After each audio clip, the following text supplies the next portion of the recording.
Newcomer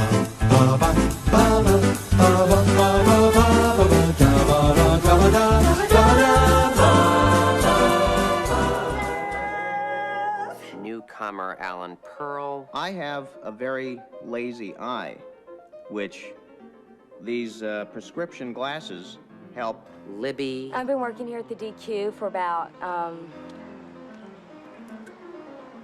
And of course, Lloyd and I, it's like rams butting heads. Certainly, Corky has brought something to our little theatrical community. He's definitely different. You know, he can just do everything there is to do, and there's only one other person in the world that can do that, and that's Barbara Streisand. I have a little announcement to make. Mort Guffman is going to come from New York City and see our show. We have one shot at this. We've got one performance.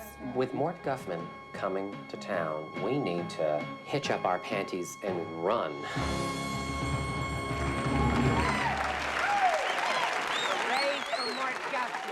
Hello, I'm Thomas Carruthers. And today I'll be auditioning for the role of Rhian.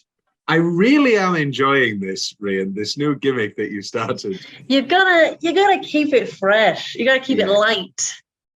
Yeah, it's working out well. Yeah. It's working out well. I mean, of course, It's really these all come funny, out, like out of order. Well, yes, these are out of order, but I think it'll be really nice for our 6 viewers to see the arc that I've experienced on this show. Because if you go back to the very first one, I was so shy, and I was like, I've got to be very formal, you know, I can't speak out of turn. I've got to say things very precisely and smartly and correctly. Now I just open my mouth and see what comes out. Apart from that's flagrantly untrue, because you thought Justin Timberlake was the top billed star of Fantastic Mr. Fox. That was not the first episode I appeared in. That's when I started testing the waters. It's a Wonderful Life. Yes, God. Yeah. Yeah. So, well, it feels like 3. No, it's only 2. Surely years. Yeah, 2 years. 2 years. 2 Christmases. Mm. Yeah. I judge years by Christmases. That's a good grasp for me. That's untrue. I judge them by relationships. Ooh, winters. Yeah. As we learned from Requiem for a Top Lonely Boy, winter is coming. We did all this last week. You said you wanted to do Spinal Tap, and I said, okay, let's do that and do 3 other episodes as well. How many times have I done that? I want to bring the 3 pick series back. It's harder to schedule, but I enjoyed 3 picks. We only did 6 I live and picks. breathe this podcast now.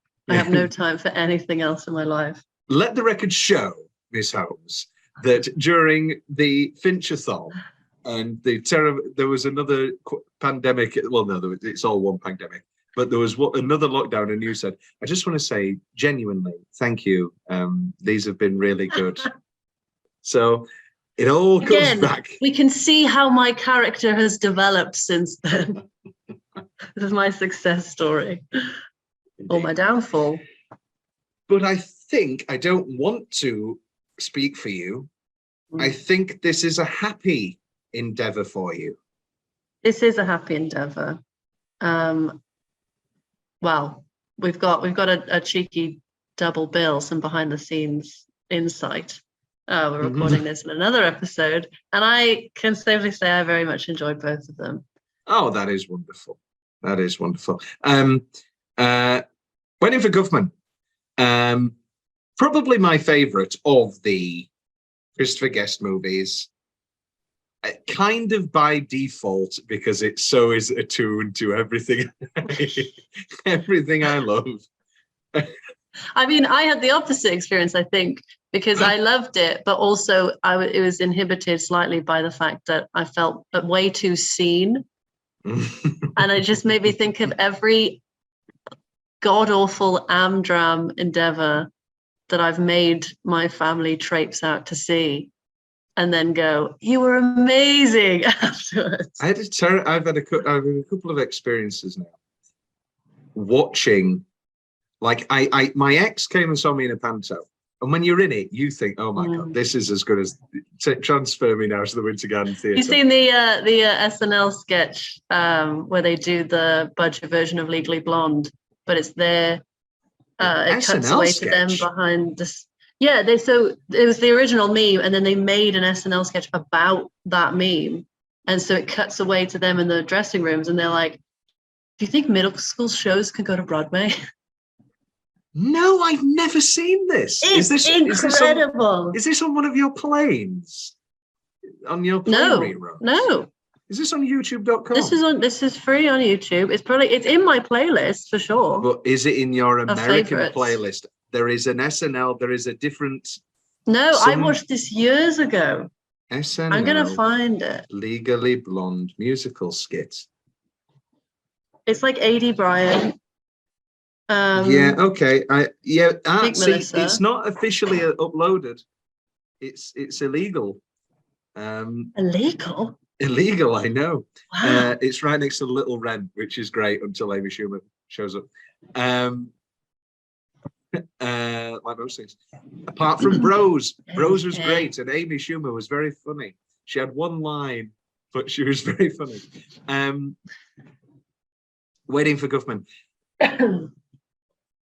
It just will never not be. Oh, the pantomimes. Yeah. So then me and my ex went and saw the same company pantomime, and it was and it amazed me really how when you remove yourself, I don't know. It's a terrible experience. It's so surreal. Yeah, I've had the same thing where I've gone back to my old theatre company to watch shows of theirs, and for one, I go, how young are these kids? Like, this is crazy. Like, they're all, easily 14, and then they was the same age that I was when I started. And I was like, well, they've really gone downhill since us. Not true. Not just categorically untrue. That the hubris that we all exhibited. But no. What was your biggest role? How much time you got? No. Medea. I did a few shows in the Richard Burton Theatre in the Royal Welsh College. Ooh. Yeah, it was good venue. I played Alice in Addams Family. Oh yes, you did. Yes, you did. I did. That's probably my favourite role. That was the same year I played the Squip in a production of Be More Chill at the YMCA in Cardiff, which is a lot smaller venue, trampling all over each other. But that was fun. Is that an official production? Official as in professional? Oh, like you bought the rights? Oh yeah. Oh right, because it was only just on the West End. I think. Well, this was 2018, so I think this was like right before it made its West End debut. It's perfectly fine. It's just Little Shop of Horrors, but worse. Anyway, that's beside the point. I love it too much. Waiting for Guffman. It just will never not be funny, and there is I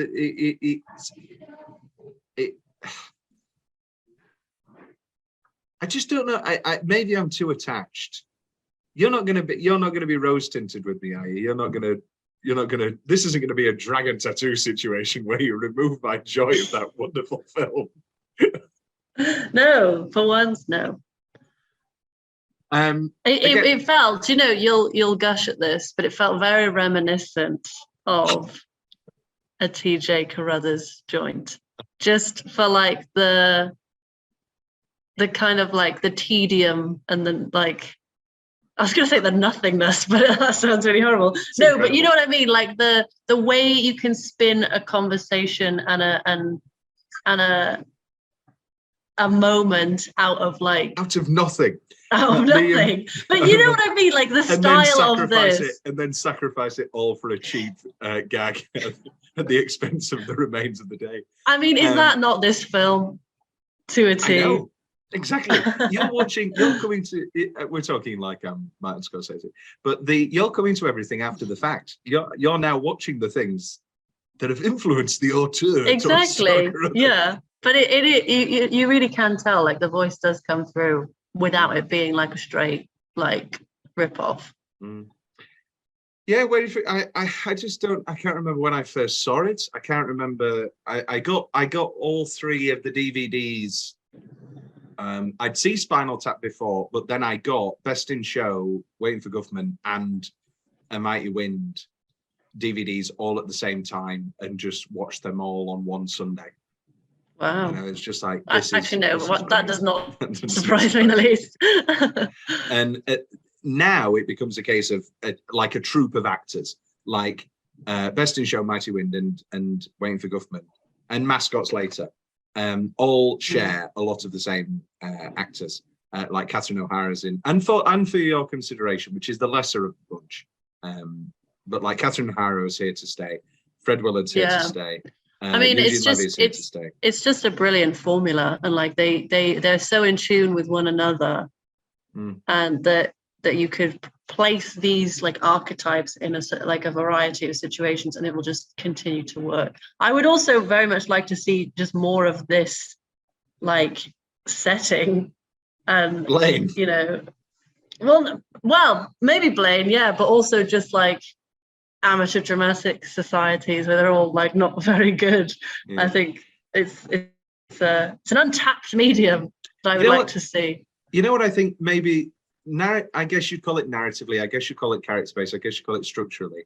The most important, the single most important moment in this film is the reaction to Dr. Alan Pearl's performance when they turn to each other and go, "He's actually good. He's good. Really good." Because you are expecting comedically it to cut to Corky and for him to go, "Oh my God, what the hell?" or something, and then and then somebody breaks their leg and they have to bring him in. It's brilliantly like shot and like given its moment. This is one of those where, this might be second to Boogie Nights, my longest weirdly specific list I've ever got. Mine was very long as well, and it's separate to lines this time because I think I fleshed the two together. I made that faux pas before. Never again. Here's some numbers for you. Guest compares. This isn't numbers. Guest compares the process to jazz music. You know the basic medley and the key changes, but it's how you get from one change to the next that matters. And you don't know in advance how you're going to do it. I'm completely blank before the camera rolls. I have absolutely no idea what I'm going to say. Okay. Guest shoots 10-minute long scenes and allows improvisations to unfold organically. He ends up with almost 60 hours of film and takes over a year to edit it down to about 90 minutes. I mean, that is just the dream, isn't it? Like just getting paid to fuck around and find out. And then having the freedom and the leisure to just sit down and choose your favorite bits and take as long as you need. Like what must it have been like to be on a production like that? It's just. My dad says it a lot when we watch comedy movies. Did he also think that this troupe was real? No, he didn't. He didn't. Yeah, didn't watch this. But he's. I can't remember. What did he say the other day? But what we were watching. Anyway, we were watching a comedy film, and he says it a lot. They must have had so much fun making this. Now, we have been in situations. Neither of us have been on a major movie set, but we have been in situations. I'd say both. Well, I don't know about you, but I've been on comedy, working on comedies with friends. And it is creative, you know, when it's good, it's incredible and it's great. And there's two times, like I worked on a show, Hitler Carol, where it was all down to the line. And I mean, of course I'd written it, so I was rather stringent. But it was down to the line and there was a lot of songs. And it was, no, this is the line, this is the line, this is the line, and and that was 45 minutes or something, and it was live. And it was, no, keep it going, keep it going, keep it going, keep it going. But I've made mockumentaries, not to this level of quality, but this exact way of loads and loads of improvisation, and then I edit it all late after. And if you're with the right people, it can be just as fun and just, so I've had all sorts of experiences. And I think it's an attempt to get away from how boring writing a script can be. Maybe I'm cynical in this, But I was writing a comedy, and then I literally said to myself, I'm going to write a drama next because they're so much easier. This is true, because I think it's so difficult to like create that kind of like chemistry off the bat when it's just you kind of sat at a desk. And like, that's why, again, I think this formula works great, because they're allowing for things to just naturally bubble up as they would with like comedic interactions in real life. But they're all great. I can't point to a bad example. And I think that is the sign of like how, I can't really think of a bad example. I think people would say some of the longer Judd Apatow comedies and say, oh, they should have cut it down. But not really, that's, as those go on, they become more drama based in a lot of ways. But there isn't like a bad example of this. There isn't like an awful, oh, have you ever seen Waiting for Top Gun Maverick? I don't know, my Top Gun Maverick Blu-ray's arrived. It's right there. And, you know, like, and it's terrible. And it's just bad actors improvising, and they can't improvise. I mean, sure, there are moments in bad comedies where I go, oh, no, that was improvised, and they kept it in because they thought it was funny on the day. I don't want to watch this. But yeah, no, he just keeps successfully making them over and over and over again. And even Mascots, which is the Netflix original that came out, I think there's a 15-year gap between that and A Mighty Wind. And it was sort of like a big return. And it's not as good, but it is still great. And there's, I think on a rewatch of Mascots, I'll probably go, oh wait, what am I talking about? This is another one of the great comedies. It's just not Waiting for Guffman. Get Corky out of your head. I don't even know where to start. A box office, the film earned 2.9 million at the US domestic box office against a production budget of $4 million. So not a big hit. I can't really see it being a big hit. I mean, that's still like a pretty, well, not hefty profit, but like... That's no profit. Wait, what did you say? I said 2.9 million in the US. Maybe it was big. I thought you said 9 million. Yeah, no. Maybe it was big in Iraq. I don't know. Waiting for Guffman, the #1 hit comedy in Taiwan. Maybe, I don't know. Help, we are waiting for Guffman. What? Sorry, say it again. Remember last week where Spinal Tap went to Japan? Went to Sweden, and it was Help, we are in the pop world or something. God, that's what that accent was. Goldfish brain over here. Help. Help and blame. Yeah. You did that for like a solid 2.5 minutes. How did you forget it right away? It goes, you know why? Because, I mean, it'll have already come out by now, but because I'm sorting out audio files for Out of Bounds, and now I understand what happened to Jack Nicholson in The Shining. except he was allowed to be creative. He didn't have to go episode 3, David Whiting, page 4, page 25. All work and no play makes Tom a dull boy. Tom an insane man. Ready for Guffman. The trailer announces it as from the lead guitarist of Spinal Tap. So they are playing off the Spinal Tap. Brilliant. And I think it continues that legacy. I think it's if you came to this is the litmus test, isn't it? What did you get out of Spinal Tap? Was it this great hilarious rock comedy, or was it these incredible improvisations? Now, there is a sort of sometimes held opinion that the Christopher Guest movies are enjoyed most by actors. And it's not because of Waiting for Guffman specifically, because Best in Show's about dog trainers, but like there is a sort of appreciative quality.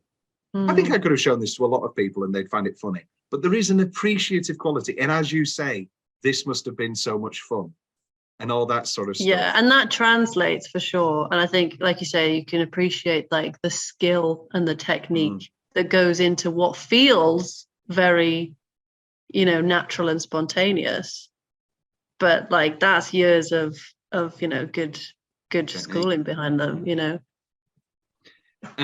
Speaking of this, like there's a 2-hour cut that isn't a real cut. People have edited it together. There's half an hour of deleted scenes on the Blu-ray. Again, they're all great. There's legitimately not. I'm not going to do my hot take that you should put them back in, because it is a perfect 84 minutes, and it is perfect. Yeah, and I think you only appreciate the bonus features after the fact, like once you've kind of followed the characters. And I think like it's putting a lot of faith in your audience to just like stay with it otherwise. Yeah. Whereas if you watch it in its succinct form and then you're like, oh my god, there's more, like how exciting. Yeah. I don't think I like deleted scenes. Every time I watch a deleted scene, I'm the exact opposite of what you just said, where I go, you're like, you should have put that in. I mean, so am I, but then like I feel like it's that unless it's paradox. The suicide poem from Face Me. Oh my god, yeah. No, you can keep that out. I don't know, like I feel like it would just be paradoxical, because if it was like kept in, we probably would have been like, oh, we didn't need this. Yeah. You know? It's a circle, it's a never-ending circle. You know, it's like it's a circle. It's like that old joke of, you know, how many babies does it take to fit a tire? You know, that old joke. Shall we launch into Wheelie's why not? Let's get into it. No, first I want to talk about one of my other favorite people, Frances Fisher, who you might know better as Ruth DeWitt Decatur, Rose's mother, who had a whole scene as Johnny's mother, and it's in the trailer. She's hilarious, and she goes, he could be the next Keanu Reeves. It's just great. It's just great stuff. We love Frances Fisher. We actually start with best 10-minute stretch, Rhian, but I think you're right. We're going to end with best 10-minute stretch, because those 10-minute stretches include the first act and the second act of Red, White, and Blaine.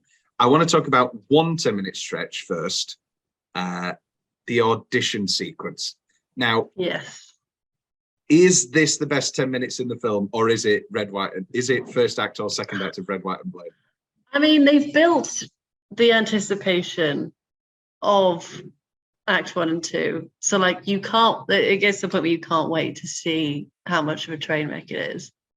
But I think it's like you said before. There's something to be admired about the auditions, and you know, waiting for them to be met with like cynicism and upheaval, and everyone's like, yeah, no, she's great. And like, just I would give anything to go back in time and be able to watch Sheila's performance for the first time, because I was fully on board with her being amazing, because they're like this stagey couple, and it was just incredible. So I think you don't have to answer. For the little moments, I think there were more little funny moments in the audition sequence, whereas like the whole spectacle of the show itself made it what it was. 1, 2, 3, 4, 5, 6, 7. I have 7 specific favorite parts just in the auditions. Wait, 1, 2, 3, 4, 5, 6, and then 6 for the auditions, and then 1, 2, 3, 4, 5 for the actual show.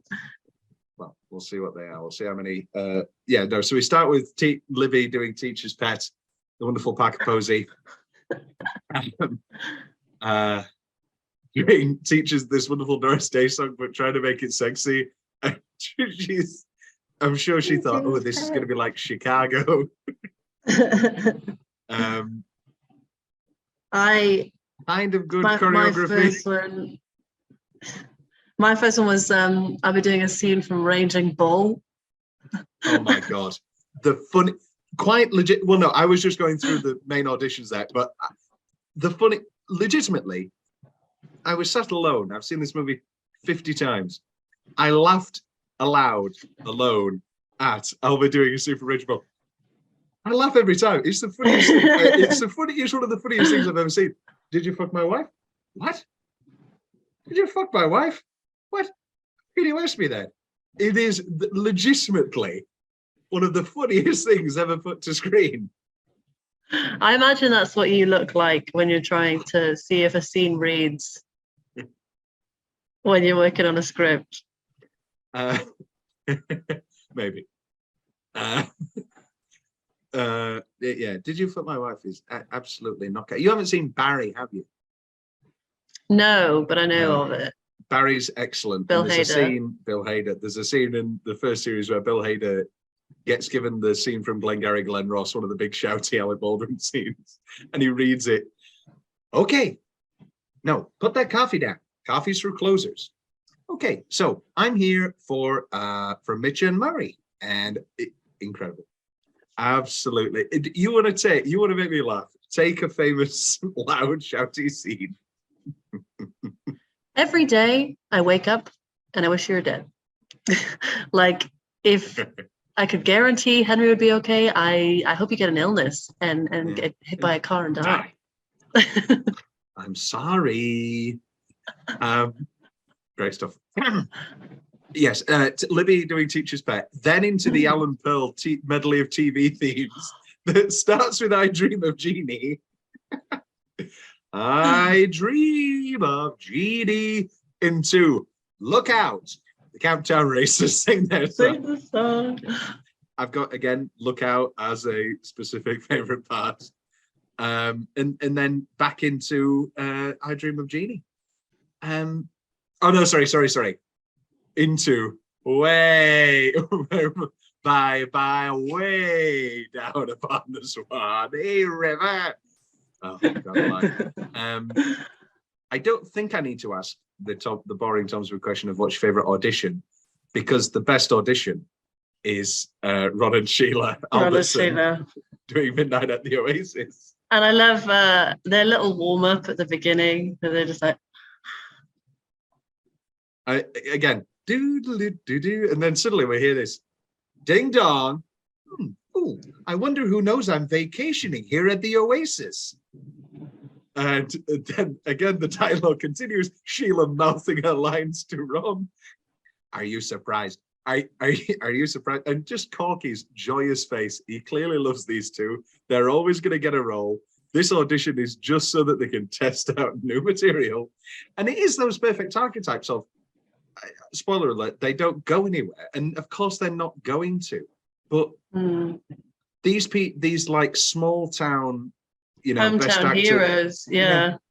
And they're in Barefoot in the Park. Of course, they're the leads in Barefoot in the Park, and they're the leads in Backdraft to the musical. Again, I felt very seen because you did. I was lauded. No, I was just lauded as being quite good in my hometown, and then came to London and realized everyone's pretty good actually. That's good. I had that times 10. Because I'm better than you. No, because I'm the guy. And that's an even more. Oh my rarity. God. I think we should have like an appeal for male tenors that have just had the biggest like ego death since moving out of their hometowns. I think it's an epidemic. I think I'm okay. I'm not insufferable.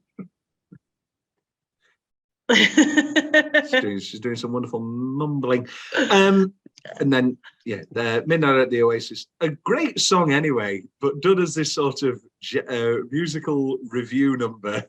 And as you say, you don't need to answer.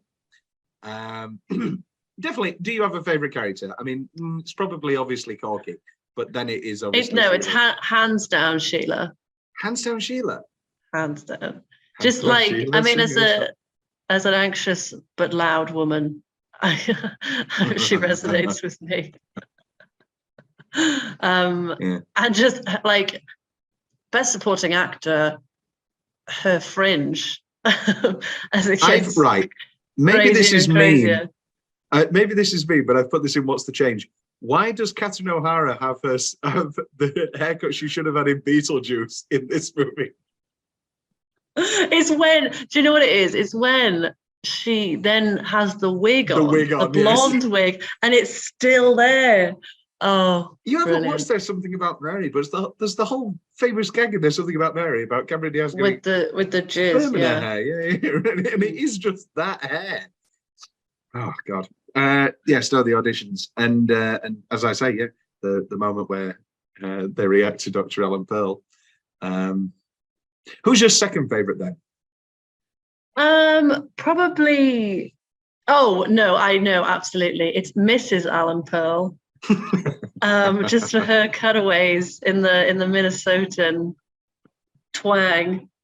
Oh, Yeah. and We play Scrabble with people with babies. I knew we could do comedies, but it's dramatic roles. I mean, I was moved. Honestly. Go on, say the rest of the line. I said bring Joyce at halftime because I'm busting. Just great stuff. Next up. We'll talk about the rest of the 10-minute stretches in a moment. But for now, let's continue these weirdly specific moments. Before I steal them all, do you have yours before we take our first break? Sure. I mean, aside from the audition stuff, we've got Mrs. Pearl talking about Corky's wife. She's like, she's out of town probably because I haven't seen her. I've never seen her. So maybe that's the problem that she's not very supportive. Sheila's hair getting increasingly crazier. The hoof sounds that everyone applauds at the beginning of the this is such a cheap gag. It's probably the cheapest of the whole thing, but what did your keen and perceptive eyes behold? Salt water, hubbub, hubbub, hubbub, hubbub. The choreo in Penny for Your Thoughts and like the Swan Lake moment. And then I've got Roy Loomis taking the balloon, the red balloon, and being like, oh, my niece's boy is gonna love this. Yeah, he's gonna love Wonderful. This. Thank you. You're all great. Yeah.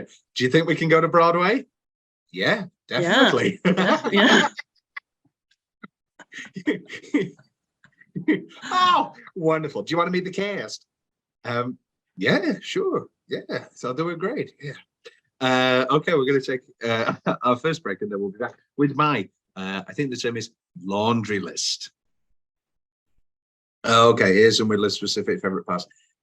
First gag I laugh at is probably, and I think we should talk about security. I'd put a rifle here, a rifle there. Being a Fabian, I certainly understand how the Kennedys feel.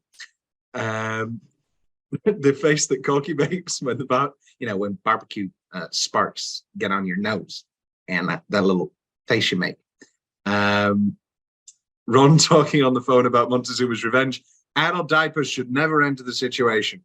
It's nothing but a case of American diarrhea. The word ironical. Tape measure not reaching the end of the crop circle with David Cross. Bob Odenkirk's cameo as Dracula. Sheila shell suits. Dr. Allen cueing the pianist to end the song after he starts his long.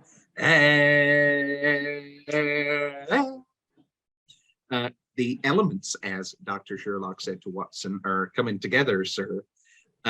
Corky with a tribal drum for his first rehearsal, smiling when he's drumming. What it means, telling the news about Guffman, which should be just, oh, somebody's going to come and see the show. What does that mean, Corky? What it means is we might be going to Broadway. That is not what it means. That is the furthest thing. Ron's impressions. Who was that? Henry Fonda. I always have to tell her who I'm doing. Libby barbecuing. That is going to be you and your wife. Oh, hopefully not. Hopefully my wife.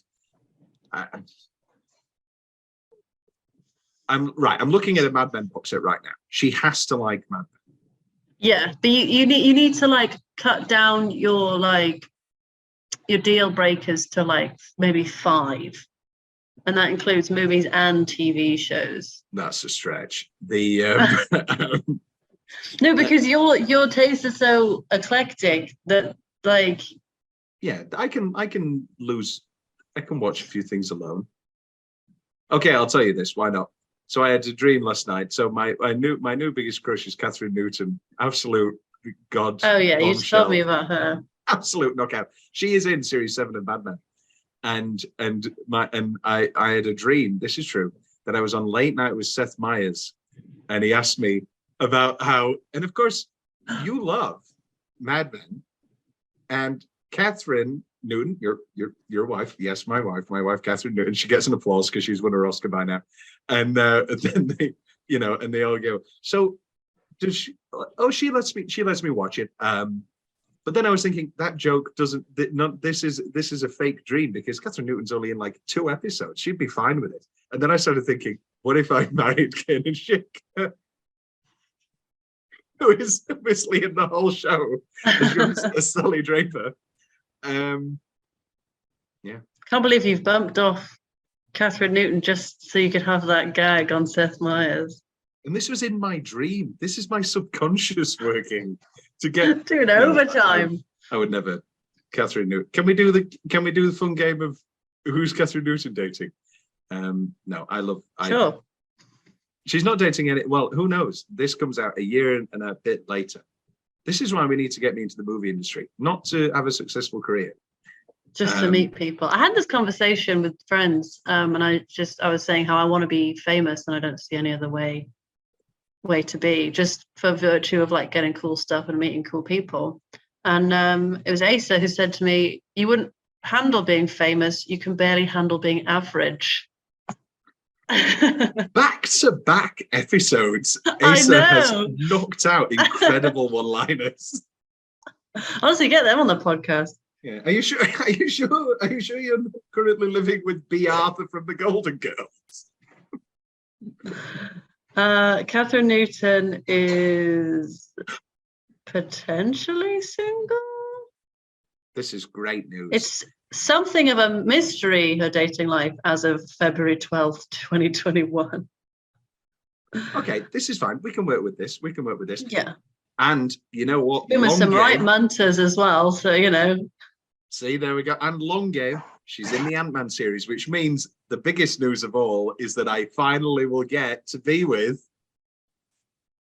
Michael Douglas and Michelle Pfeiffer. So it's a real win-win situation for us all. And to me, she gets me. Here's a true question. Let's do another tangential. You start dating me, which is very awkward with David. No, you start dating me. David's dead. David's dead.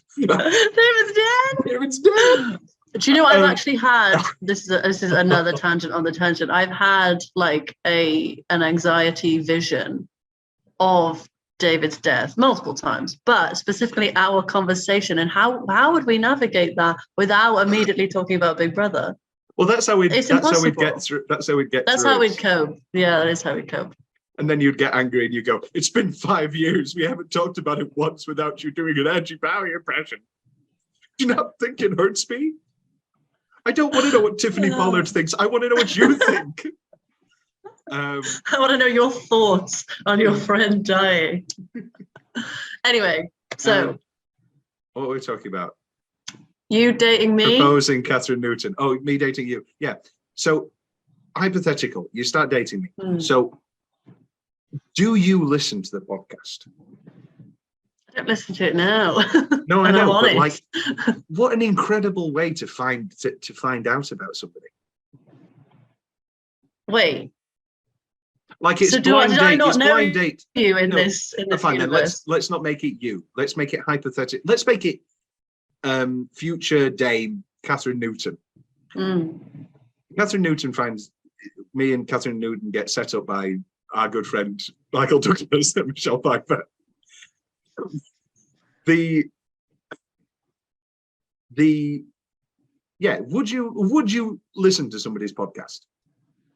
I mean, I feel like it is a good window into like their. It is, isn't it? How personable they are. But then she wouldn't have to worry because I would just send her your most embarrassing like projects from the past 15 years. She'd be up to date with Hitler Carol. Hitler Carol, R.A. R.A. And oh God, what did we watch the other day? It was your Man Escaping a French New Wave Film.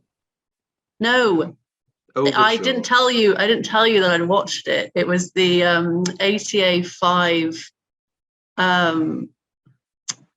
show that they had to film about people going insane. ATA 5. People alone talking alone. I don't know. I don't remember what it was called. Lonely people talking alone. Is it the 3 monologues? No, it was from your school days, like where you had to do the short film instead of a live performance. Visitation. Yeah, Visitation's fun. You look like you're having a lot of fun. You look like you're having love with some raging cokehead. Who then anyway. Yeah, good performance. Anyway, no, you were good. You were good. Oh. Everybody tune in for the no one's watching this. No one's watching this. Looking into the void. Anyway, where were we? Yes, Catherine Newton. No. Where was we? Barbecuing 1 chicken wing. Oh no, that was what we were talking about. Who was that Henry Fonda? I always have to tell her who I'm doing. You said that'll be my wife. Yes. There we are. Yes, barbecuing 1 chicken wing. Dr. Pill's bowling alley technique. Step, step, step, straight in the gutter. They used to talk, D'Artagnan, how dare you talk to me like that, and then slap him. I hate you and I hate your ass face.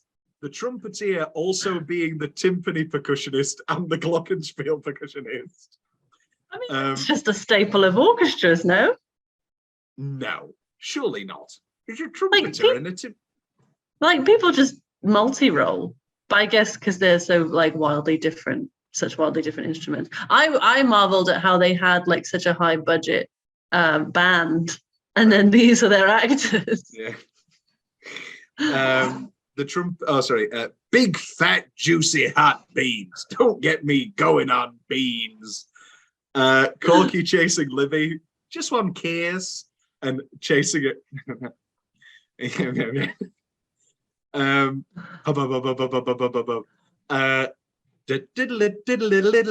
Everybody dance.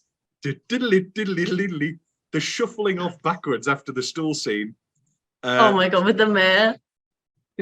And then Ron being very annoyed that Alan's getting his lines wrong.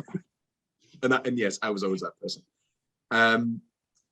The stool boom strike a pose opening. Strike a pose. Do another pose. It's so like that is just every dance call to a T, isn't it? Improvise. Yeah. Beatrice. Conducting during Stool Boom is Bob Balaban's Best Supporting Actor nomination. A moment that makes me cringe desperately hard is, I would still buy, but the music hasn't, she's not timed it right. So I would still buy, a penny for your thoughts. Michael Hitchcock crying at a penny for your thoughts. Then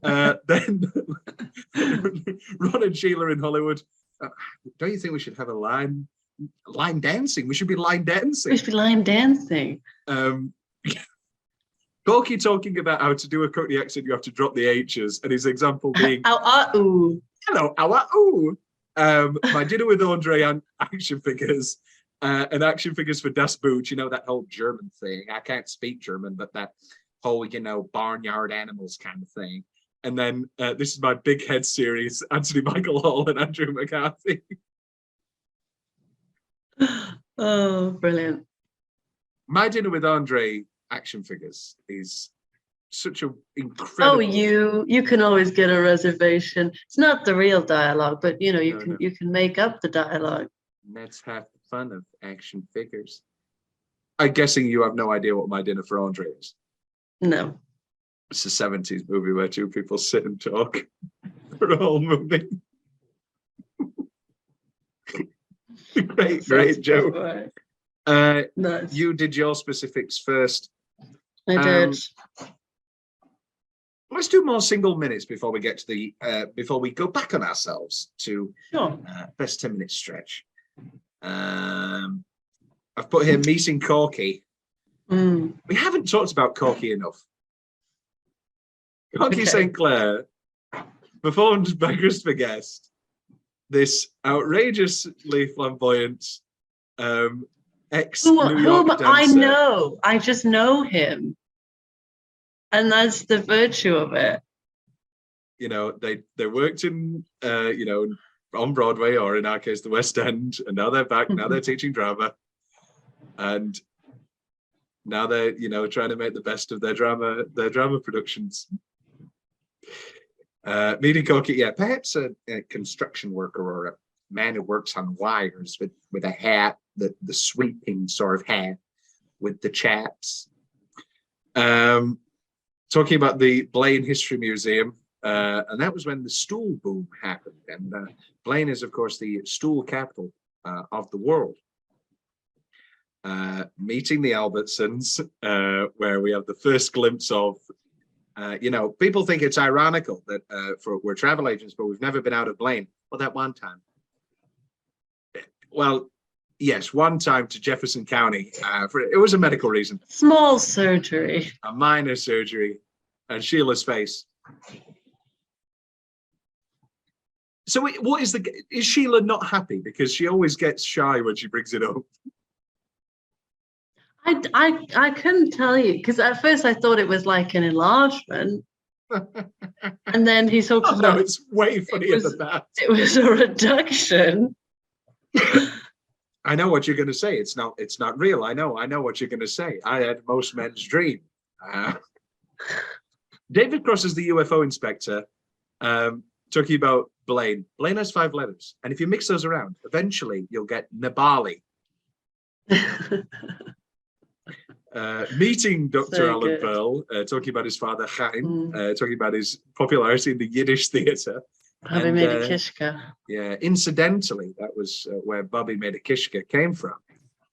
You know, I'm often asked, "Are you the class clown?" And I said, "No, I'm not." But I did sit next to him and I studied him. The break after "No, I'm not." So That was a very good. wonderfully That was a very good levy. Well, I must have told you the story of how that. Okay, we're here now. This is as much therapy as anything for me. I was at a Christmas party in Philadelphia, and I had a friend, and she used to do a good Moira. You haven't watched Schitt's Creek, have you? I have, yeah. Oh, you have? Like dribs and drabs. Oh, yeah. Oh, yes, because this came up last episode, and you said you'd watch 6 episodes, didn't you, have you? Anyway, and she used to do a good Moira, and I used to do a good Moira, please. David, the motel. And I can do a few lines as John Rose from Schitt's Creek. And at that party, I was introduced to somebody who can do a very good Alexis impression, and we did a whole group impression. And she was a wonderful woman. I'm basically doing the Jason Sudeikis SNL. What's great about my mom? She's just a really cool lady. And yes, what a wonderful. Did her name begin with S, perchance? No. Oh, okay. Different story. That's a different story. That's the porno story where it was, I need help with my Wi-Fi. Great time to be alive. Seems so long ago. Now I watched Waiting for Guffman back to back with the commentary. 3 hours I sat. 3 hours I sat. Don't act like you weren't doing that before. But I wasn't doing it alone. Where are we? Chinese. Oh no, sorry. The musical. Corky's choreography and dance, where we first see him dancing in his room. Great stuff. Getting Johnny involved. Brian Doyle Murray cameo, and then how tall are you? I'm 6'2". Wow, really? Great stuff. The musical direction. I think this time, what if you three say blind and you three say Blaine, but really emphasize the n. And again, I've been in those situations with musical directors where, Oh my God, yeah. you know, let's try something different. Chinese restaurant, you know, with Sheila getting drunk, you know, and let's talk about China. No, we're talking about Miami now. Oh, like there aren't Chinese people in Miami. We're talking about China now. We're just talking about Miami now. Yeah. Oh, it just, oh. Girl talk. Girl talk. What's it like being with a circumcised man? When he got his surgery, when Ron got his surgery, I said, just circumcise it while you're at it. Because I've only ever been with one man. It's a great story. I love Catherine O'Hara with all of my heart. Oh my God. Depressed Corky in a bubble bath. Corky, we love you. We want you to live. I want you to live. You're taking my lines again. Sorry. Which actually ends up as one of my changes. I have Corky in a bubble bath as one of my changes because Why? it kind of breaks the documentary style. This is true. Like they would, I Spinal can't Tap. imagine that they would film Spinal him. Tap so incredibly feels like a real documentary. Yeah. And this one does for the most part too. There are a few moments that feel just like a little bit too intimate. Yeah. I think that makes sense. Corky and Dr. Alan Pearl talking about his glasses. Contrary to popular belief, popular opinion, I can't see very well without my glasses. I love inserting just nonsensical like phrases into sentences. And then the caricature credits, which I think are delightful. Yeah. Any other nominations for Best Single Minute, Rhian? I had the abduction story, and the moment where he asks for $100,000, and everyone's like, "How you?" I almost fell for that one. So what I'm understanding here, correct me if I'm wrong, is that you're not giving me any money. So now I'm left basically with nothing. I'm left with zero, in which, what can I do with zero? You know, what can I can't do anything with it. I need to, this is my life here we're talking about. We're not just talking about, you know, something else. We're talking about my life, you know, and it's forcing me to do something I don't want to do, to leave, to go out and just leave and go home and say, make a clean cut here and say, no way, Get Corky. choked up. You're not putting up with these people. And I'll tell you why I can't put up with these people. Because you're bastard people. That's what you are. You're just bastard people. And I'm going to go home and I'm going to bite my pillow is what I'm going to do. I'll hold for applause. Not the, thank you. Any other nominations for Best Single Minute? That's me covered. Which leads us all the way back to where we started with Best 10-Minute Stretch. Let's talk about the performance of Red, White and Blaine.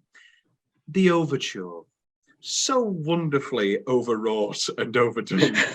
Well, it was stressing me out because I thought that they were vamping for time because it kept cutting back to, okay, places everyone, and then they're still talking about things. Yeah. They've managed to nip out, go and see Guffman isn't there, come back, tell everyone. He's not I there. guess it's just, he's not there. He's not there. He's not there. It's just the thespian in me to be you know, time conscious.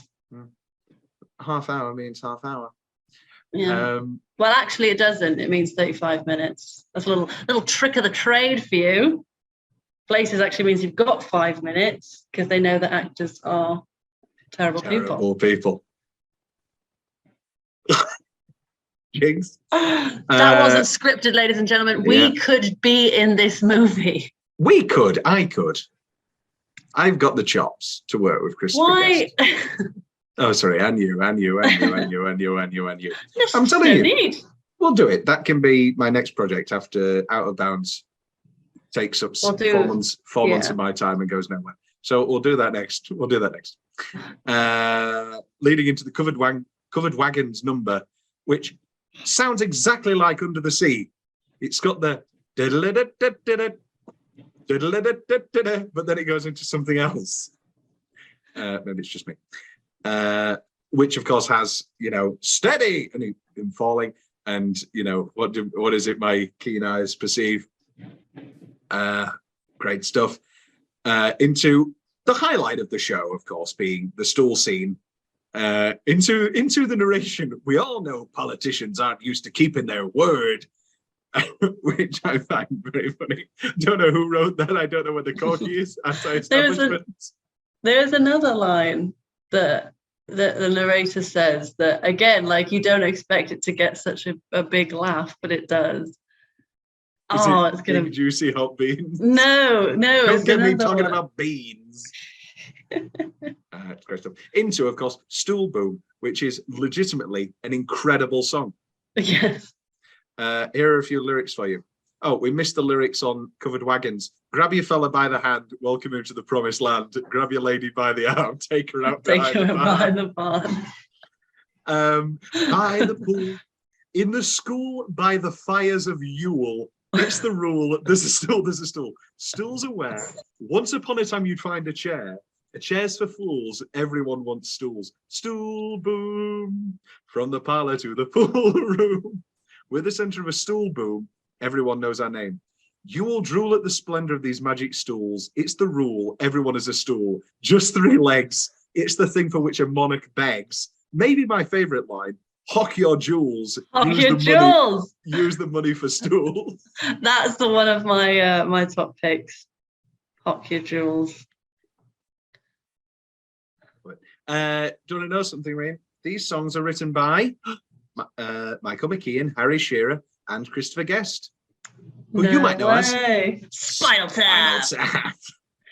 And you must be the US of A. Stop shouting, I'm in a public space. Shout all you want. Wouldn't it be great if somebody came up to you and said, I love Waiting for Guffman? And what a dream that would be. Yeah, and that person was Catherine Newton. Wouldn't it be great if Catherine Newton was in my house and came down and said, I love Waiting for Guffman? And I said, I love Freaky. Oh, God. I actually recorded my lines for Out of Bounds in one of the communal study rooms, and was crapping myself every minute that someone would either come in or just be lingering outside listening to me talk about raucous Greek sect. Yes. There's lots of lines in there.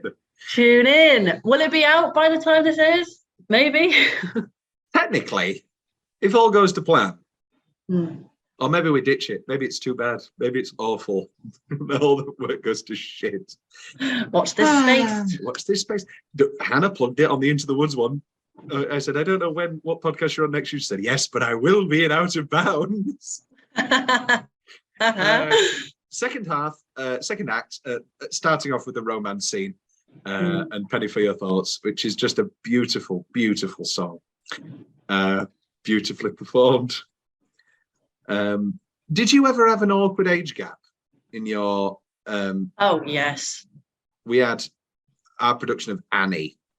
Daddy Warbucks was a grown man, but Grace was like one of the older girls who deserved a lead role now.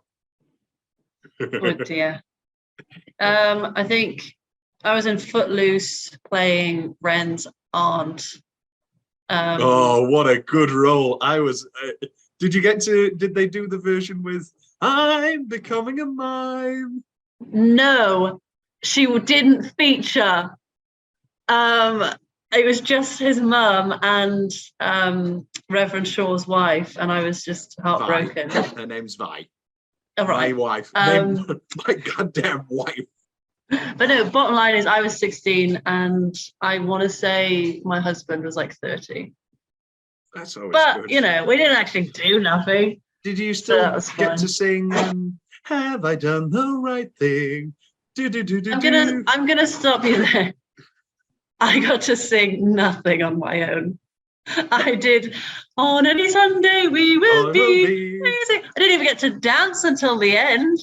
Have you seen my imagine the injustice of being in Footloose and not being able to dance. That was my personal Footloose. That was my Footloose. I was the priest. Oh, of course you were. One of my favorite theatre rock jokes. This is like that movie.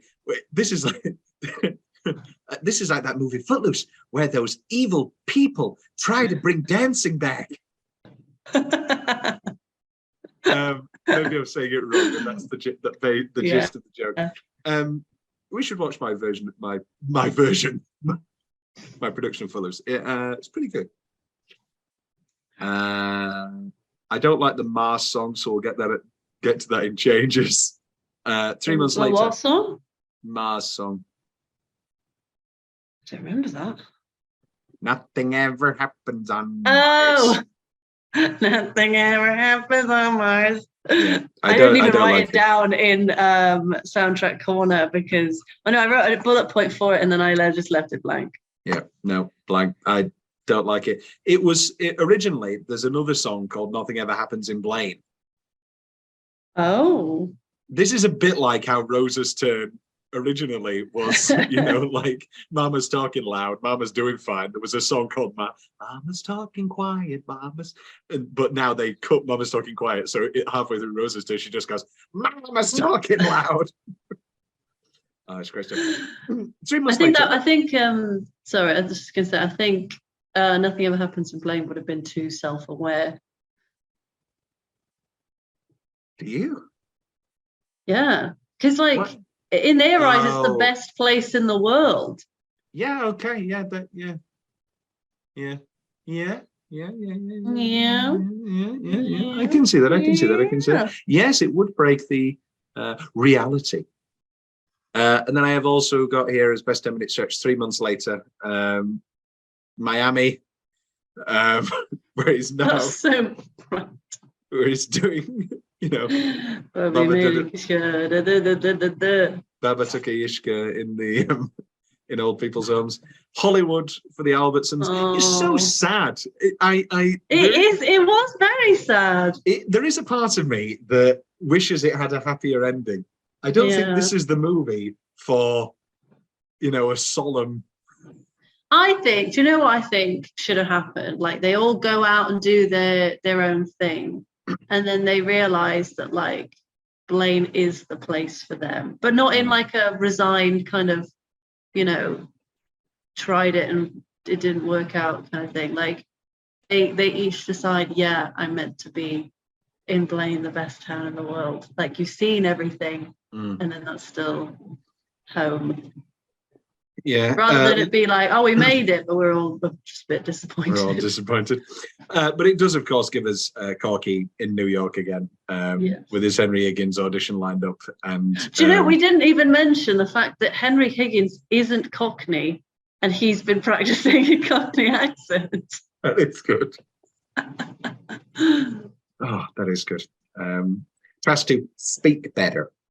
That's it for 10-minute stretch. Let's do What's the Change. The only one, I don't like Nothing Ever Happens in Blaine. I also have here the fades during 3 months later are so bizarre. The fades from one line to another, instead of just the normal cutting throughout the movie, are bizarre. And I don't know why they made that choice. But that's just me, I guess. You, any changes? I don't know really, because I guess it could have been interesting to explore conflict between, certain members of the cast, but then I don't know if that would have taken us too out of it. I've come to realize this. I hate conflict. I watched Bros. Bros is great. But they get around the hour and a half mark, they have to have their arguments so that they can get together again. And I was just like, oh, just cut this out. Just cut it out. It's always so long. So I'm kind of glad that we just have 84 minutes neat. Yes. Anything else? Succinct.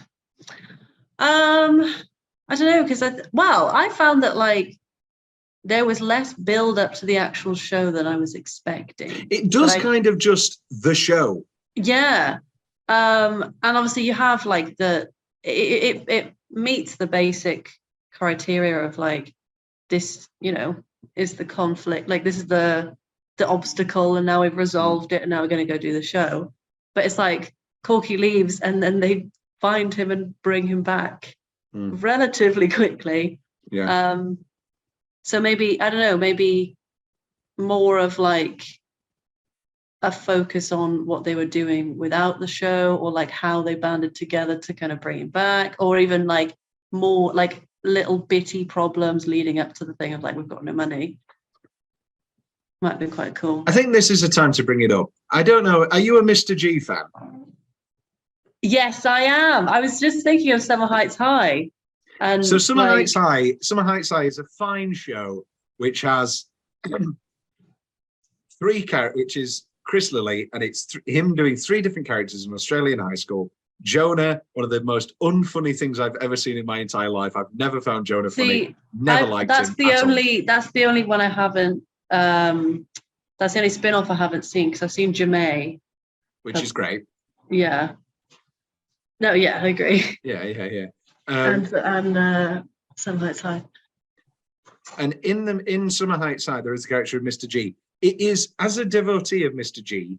I'm surprised you even had to ask, because of I think this was probably around 2 years ago now, when we all got drunk and sang the Ecstasy song together. It's a great moment.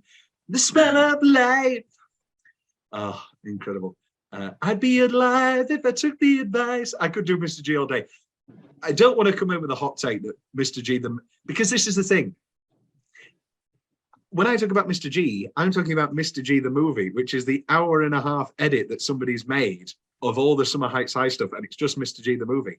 And Mr. G, the movie is the exact same beat in every way of Waiting for Guffman. It's really exactly is, the same. yeah. It's exactly the same in every way. And I think it's shameless, really, but also incredibly funny. I will say, I think the difference is how others react to him.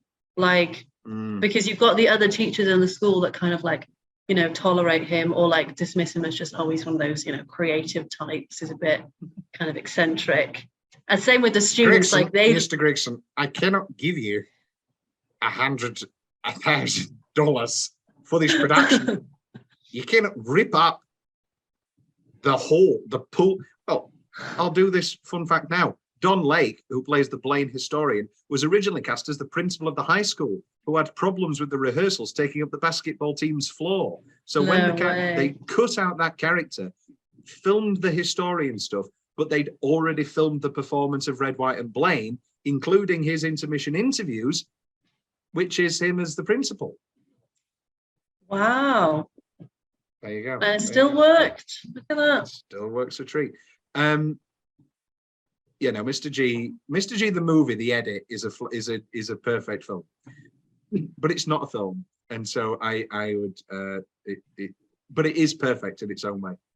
However, this watch, I was because I hadn't watched Guffman in a little while, and I thought, oh my god, I'm amazed that it is quite literally every single beat, even the leaving, the getting angry and leaving, and then immediately coming back. Him taking the lead role after there's a problem. Oh, absolutely. Although he seems like less zealous, as I feel like real directors would be, to you know, take that spot. Like, well, I'll just have to do it, you know.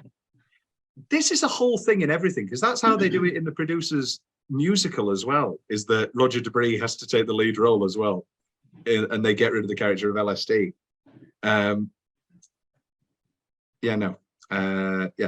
Before we take our next break, best specific Halloween costume. I put here couple's costume, Albertson's audition shell suits.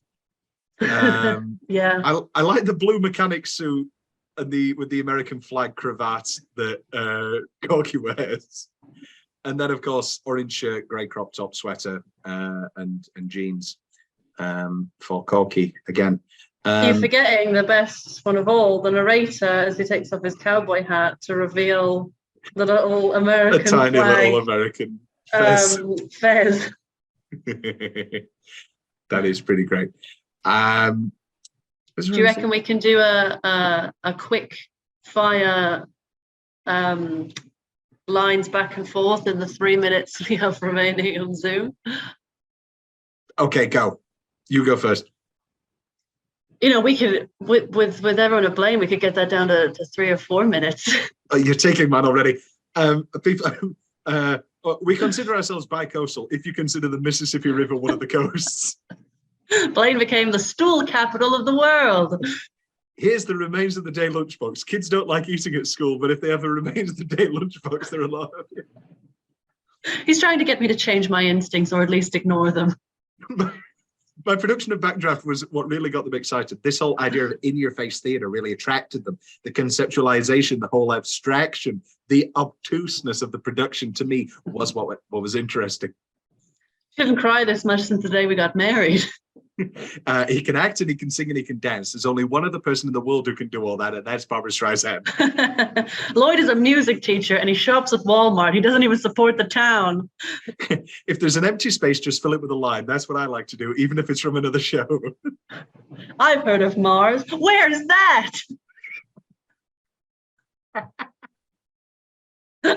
I had to have penis reduction surgery. Penis reduction? I said to him, Ron, you've got to do something. And he says to me, well, why don't you get one of those vagina enlargements?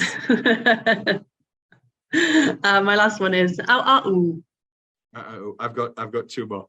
I love you too, Pa. I love you too, Pa. You taught me how to be a man, how to wrestle a steer to the ground and apply a fiery brand to his hindquarters. And yes, how to love a woman, how the smell of her hair can drive a man wild. That's actually from the deleted scene, but it's too good to ignore. I've got here, do you want me to move this chair? Yeah, just move it. Strike it, strike it. Yeah, we've done a few shows with Corky, so we know the terms. We know the terms. And my new audition monologue, I was shopping for my wife, Bonnie. I buy most of her clothes, and Mrs. Pearl was in the same shop. And it was just an accident, you know, we started talking about pantyhose. She was saying, whatever, that's not the point of the story. But the point is that through this accidental meeting, it's like a Hitchcock movie, you know, where they're thrown into a rubber bag and put in the trunk of the car, you find people, you find them, something. Is it karma? Maybe, but we found him. That's the important thing. And I got Bonnie a wonderful pantsuit there. I halfway through, of course, I saw less than a minute. We're going to take one more break and we'll be back. A few fun facts. In the original script outline, a tornado destroyed the theatre before the cast ever got to perform the show. Wait, say that again? In the original script outline, a tornado destroyed the theatre before the cast ever got to perform the show. Doesn't really work. Was that your inspiration for Out of Bounds? Oh yeah, there is a tornado in that, isn't there? There's a tornado among a lot of other things that destroys the town. But I shan't spoil it. And like Sister Like Brother, in every comment, I don't know, I just love big numbers. Like Sister Like Brother, there is no reason really why there should be a performance of the disco version of Ethel Merman's Something for the Boys. But it works tremendously well. Great piece I've written. During the scene where Corky is teaching the cast some dance moves, Eugene Levy can be seen in the back, behind everyone, almost hidden from view. This is because whenever guest would show off his moves, Levy would laugh so hard that they would have to cut and wait for him to stop laughing.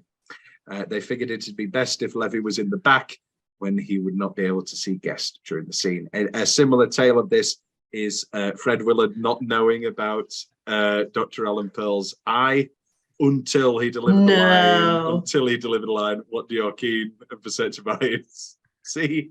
And then they had to stop filming for 5 minutes.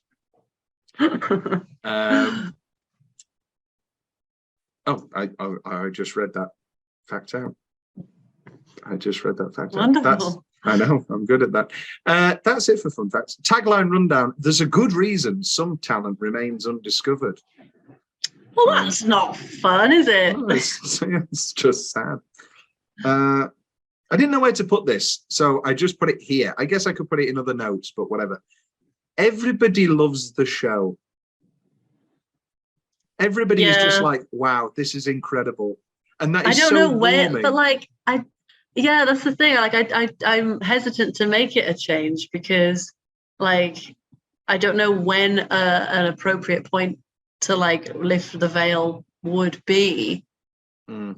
Like I was half expecting like the real Guffman to show and him be the only one that was like not convinced by it, but everyone else was because they're from the town. But then I don't know, I feel like that would just be too kind of, oh, let's all poke fun at these like hicks kind of thing.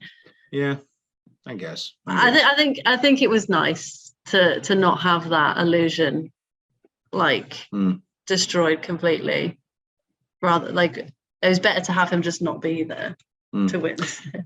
Again, I've put this in Tom's big question, but I don't know whether it should be in change or not, or where we should talk about it. But the rest of Guest movies don't have the documentarian as a character. How do you feel about that choice?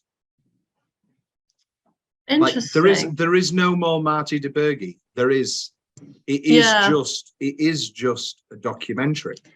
Well, I feel like when you've got so many big, colourful characters, like it's not always essential. Whereas I think when you're following like This Is Spinal Tap, you know, to give us an added sense of like these people are so revered. You know, we had the character of the filmmaker, like I'm just so interested in these guys. Yeah. And I feel like that added to it, whereas with others it would probably just like take it away. And also like again it's about not spoiling the illusion too much of like if you've got this like filmmaker, you know, unspecified like invisible voice, then they don't have the chance to like insert any of their own bias, good or bad. Because then you might think like, well, why are they filming this? You know, the best mockumentaries currently on TV are Documentary Now. Documentary Now has given us 3 incredible, perfect seasons of television.